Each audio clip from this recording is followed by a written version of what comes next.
est une photographe d'origine américaine qui déjà depuis très longtemps habite en Angleterre. À l'âge de 23 ans, Marilyn Stafford s'est trouvée à Paris en tant que jeune photographe. Elle était d'abord chanteuse. Elle a chanté chez Carrière où elle a rencontré des gens comme Edith Piaf et Robert Capa, le grand photographe américain. Et elle s'est mise aussi à la photo. Elle a commencé à prendre le bus, à se déplacer à travers la ville et à découvrir petit à petit des quartiers autour de la Bastille, à Boulogne-Billancourt. Et elle avait toujours un appareil, une Rolleiflex avec elle. Et elle s'est mise à prendre des photos des résidents, des gens qu'elle croisait dans la rue comme ça. Et ensuite, elle a aussi fait connaissance d'Henri Cartier-Bresson, qui aimait beaucoup ses portraits, ses photos, et qui l'a encouragé davantage de se mettre à la photo documentaire. Alors, elle a eu l'occasion en 58 d'aller en Afrique du Nord, en Tunisie, où elle a pris des portraits dans un camp des réfugiés. C'était des réfugiés de la guerre d'Algérie et elle a pris des photos sur place qui ont été publiées dans des journaux en Angleterre. Ils ont fait la couverture des journaux en Angleterre. C'était vraiment une pionnière de la photographie, surtout documentaire, qui, à travers toute sa vie, où elle a beaucoup voyagé, elle a vécu dans d'autres pays. Après la France, elle est allée en Italie, s'est installée en Italie. Ensuite, elle a vécu au Liban. Après le Liban, elle est venue s'installer à Londres. Elle habite maintenant près de Brighton, en Angleterre. Elle a eu des commissions, par exemple, pour photographier Indira Gandhi. Elle a accompagné Indira Gandhi pendant quelques semaines en Inde. Elle a aussi photographié des écrivains. Elle a pris un très beau portrait d'Henri Cartier-Bresson d'ailleurs.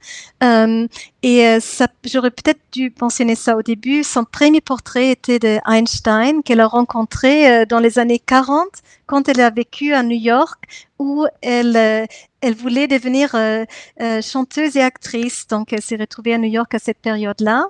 Et c'est là qu'elle a obtenu son Rolleiflex, qu'elle a toujours d'ailleurs. Elle a toujours cet appareil photo. Alors, les photos, par exemple, de William Klein, où il a amené ses modèles dans la rue, sont très, très connues. Mais Marilyn, à mon avis, était pionnière. Elle était, à mon avis, la première qui a amené les modèles dans la rue sans que les modèles posent pour avoir des images très naturelles, plus naturelles. Et elle a commencé à faire ses travaux vers 1950.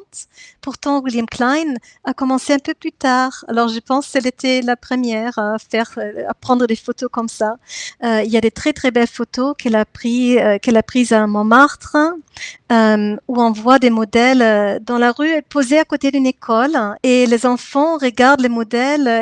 Elle a permis toujours aux gens autour, aux enfants autour, de faire partie de ces images parce qu'elle voulait vraiment prendre des photos de la vie de tous les jours et les modèles faisaient partie aussi de la vie. C'était du prêt-à-porter, c'était pour tout le monde. Il n'y avait pas beaucoup de photographes féminines. Il y a bien sûr en France, il y a eu Gisèle Freund, une photographe qui est maintenant très connue. Mais Marilyn m'a raconté quand elle s'est retrouvée à Paris juste après la guerre, quelques ans après la guerre, elle était souvent la seule femme photographe, la seule personne avec un appareil photo à se promener dans la rue à prendre des photos.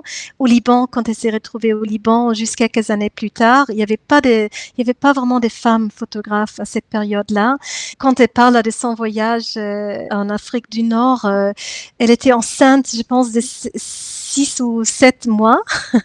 Elle s'est retrouvée dans un camion en route. Bon, elle a traversé le désert pour arriver à ce camp des réfugiés. C'était très courageuse de sa part de se déplacer à ce moment-là.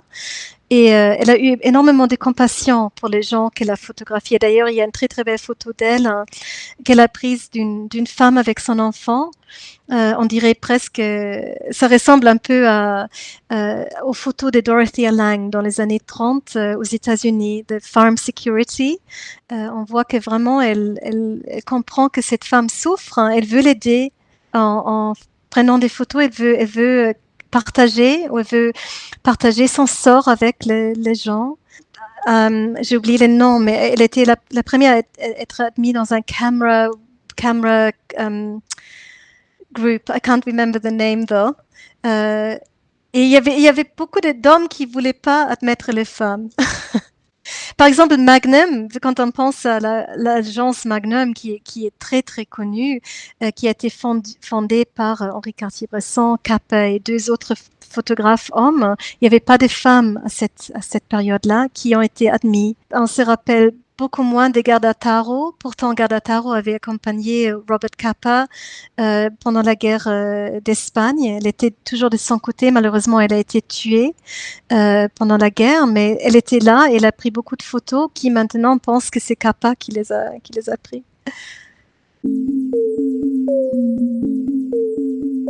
La journée d'études s'appelle Regards croisés autour des images de Marilyn Stafford et on va vraiment jouer avec l'idée des regards croisés. Donc il y aura la photographe, elle va être présente, aussi des enfants dont elle a pris des photos à la Cité Les Sages Boulourdes il y a presque 70 ans. Et le seul chercheur qui a fait une étude sur la Cité Les Sages Boulourdes en 1957-58, Monsieur Jean-François Théry, il sera présent aussi. Il parlera aussi de son travail pionnier qu'il a fait en tant que maîtrise quand il a travaillé avec Henri Chevalier, le sociologue français très connu qui a publié plusieurs livres sur Paris et sur l'aménagement de Paris. Il y aura aussi Nina Emmett, qui est directrice de Photo Document et qui gère un prix, le prix Marilyn Stafford. Il y a une photographe contemporaine qui peut gagner ces prix pour un travail à base sociale, social documentary photography. Donc Nina aussi prendra la parole. On va mettre ensemble plusieurs protagonistes, la photographe, quelqu'un qui a été photographié et quelqu'un qui a fait une recherche à peu près au même moment, donc dans les années 50, sur cet endroit, sur ces lieux qui se trouvent près de la Bastille, dans le 11e quartier de Paris. Et on met ensemble d'autres personnes qui ont aussi une relation avec soit la photo, soit l'histoire sociale, soit Marilyn. Et on aura un échange sur ces regards croisés et sur l'histoire croisée et les expériences différentes qui nous relient.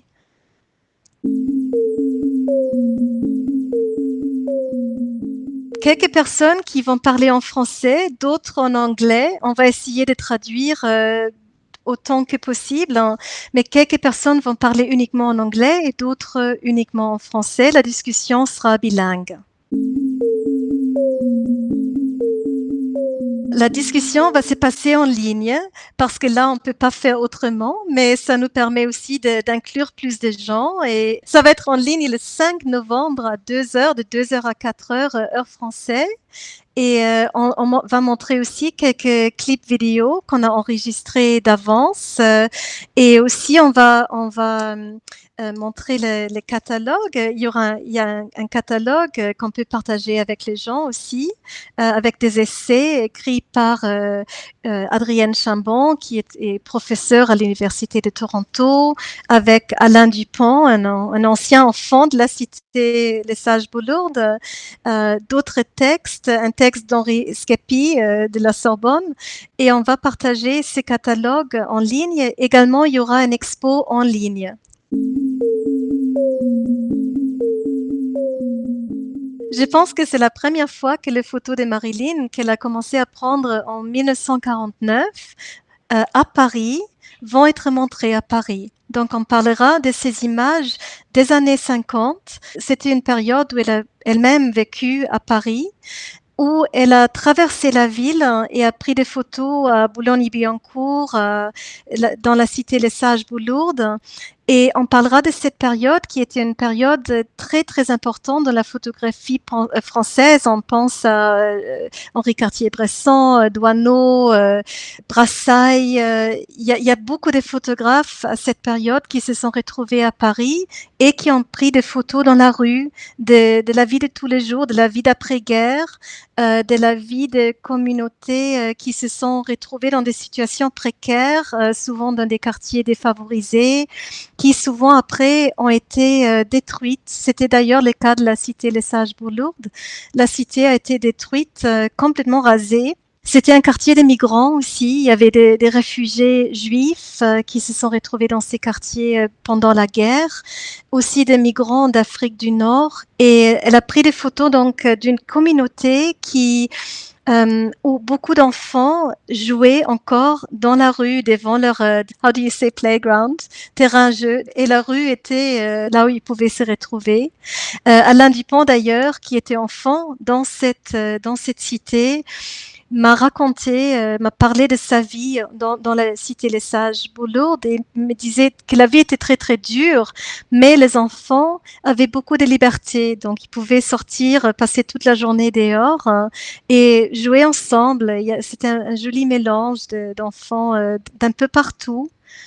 Ce qui me touche beaucoup, c'est qu'on voit vraiment sa propre curiosité. Elle était elle-même encore jeune et les enfants ont l'air très à l'aise. Donc les enfants sont conscients de la présence de Marilyn, mais elle essaie vraiment de cerner, de cerner leur personnalité. Elle a beaucoup déménagé et des fois elle a perdu malheureusement ses pellicules et même ses images. Donc par exemple pour la cité Les Sages Boulourdes, il ne restait plus que le feuille contact prints. Il y a 6 feuilles contact qui ont survécu. Et alors, on a créé toute une expo à travers les feuilles contact et on a une pellicule, on a 4 images en pellicule, mais tous les restes, donc, dans ces catalogues, ont été créés à travers les feuilles contact. C'est pour ça qu'on a gardé aussi les feuilles contact dans les catalogues et dans l'expo aussi. Et on a gardé aussi son écriture. Donc là, on voit par exemple l'écriture de Marilyn où elle a encadré les images. On a gardé tout ça parce qu'on voulait aussi qu'on voit l'action, les gestes de la photographe. Comment est-ce qu'elle a travaillé avec ses propres images?